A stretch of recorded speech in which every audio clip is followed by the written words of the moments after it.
Hello, physics. Welcome back to my lab. So today we're going to talk just a little review about some momentum, impulse, conservation of momentum, and then I'm going to go through some example problems for you so you'll be all set to finish up your next set of problems. So just a quick little review of these vocab terms. Momentum you could think of as the amount of motion.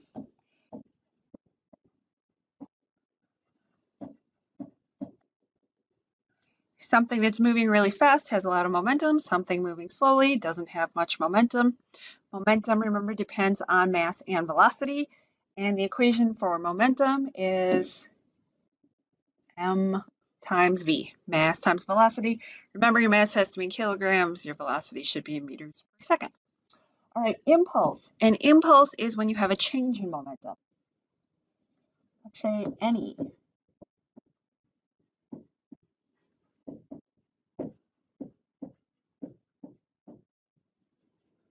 Okay, and in order to change the momentum of something, you'd be changing the velocity. And remember, to do that, you have to apply a force. So an impulse is equal to force times time equals impulse. And again, force is measured in newtons, time is typically measured in seconds. All right, when we talk about conservation of momentum, much like any other conservation, it's the amount before has to equal the amount after, right? Your total momentum of the system must be accounted for.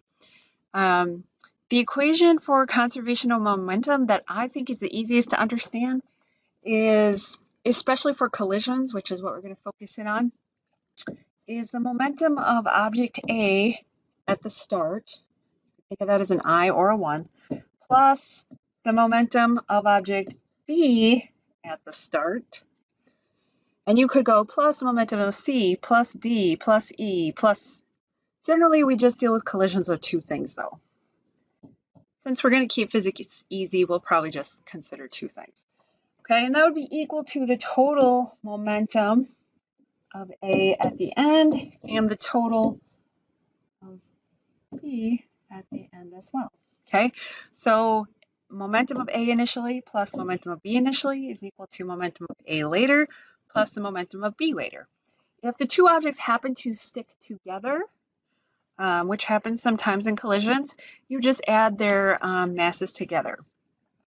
So another way to think about this equation is you could say mass times velocity initially for A plus mass times velocity initial, okay, A and B is equal to mass velocity later or final, if you want to call it that, plus, and again, this is A and this is B. And if they stick together, their masses just add together. So let's look at a couple of examples. So I found this video for you.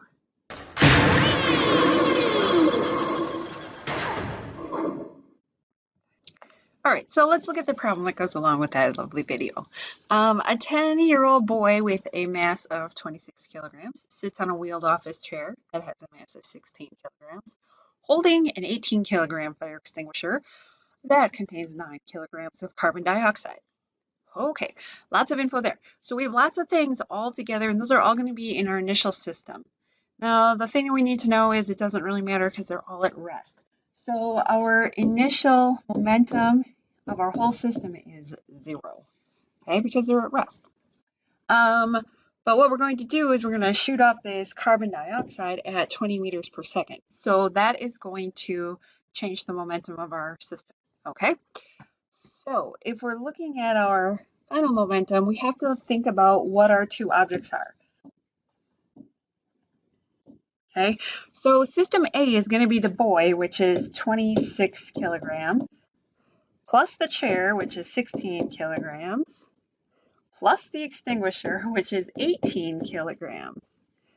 And then system B will be the 9 kilograms of CO2. Okay. So what we're going to say, first of all, is what's our total mass? So we have 60 kilograms total. And over here we have 9. Okay. So we're going to set this up. It's just going to be a conservation of momentum system problem.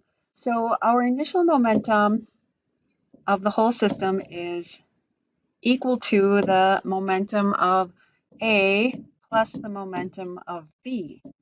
And this is, not 2, B. And this is after. Okay, our initial momentum is 0 because everything's at rest. Okay, and so we're going to say that's equal to the mass of A, which is 60, times its velocity, which is what we're trying to find at the end of our problem, plus the momentum of B, which is a mass of 9 times a velocity of 20. Okay, so you're going to take 9 times 20, and you get 180. Okay, so, oops. So this is 180 plus 60V equals 0. Okay, so to solve for V, you're going to subtract 180 from both sides. So you say negative 180 equals 60V, and then you'll take 180 divided by 60, so that we find that the boy moves off at a velocity of negative 3 meters per second. Okay? The negative is important because it's showing that it's moving in the opposite direction of the CO2. We see that when he shoots off the CO2 moves forward and his chair moves forward.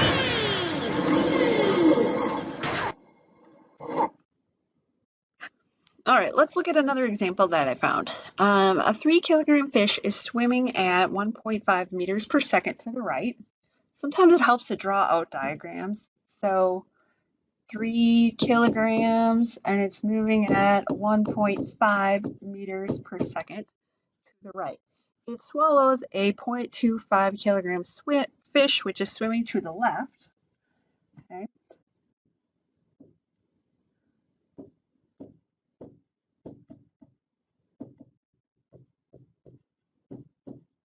Okay, so what is the speed in the direction of the larger fish immediately after lunch? Okay, this should probably be longer. All right, so again, this is just a conservation of momentum problem. So we'll say that we have the momentum of A plus the momentum of B initially is equal to, now these two are going to be all together at the end, so we could just say the momentum of A, B later. Call these initial. Okay, so we could say the momentum of AB later because they are going to be stuck together as the smaller fish is in the larger fish's stomach. All right, so let's find the momentum of A. A is moving at 1.5 meters per second and is 3 kilograms.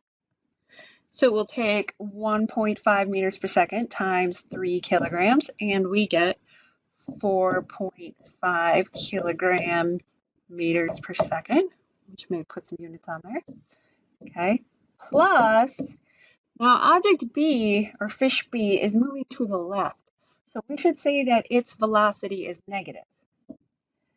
Okay, so this would be 0.25 times negative 4, and we get a negative 1 kilogram meter per second.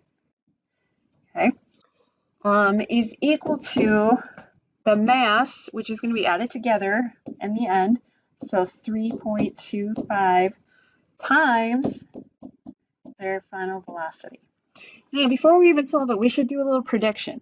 Are these fish going to be moving to the right, or will they be moving to the left?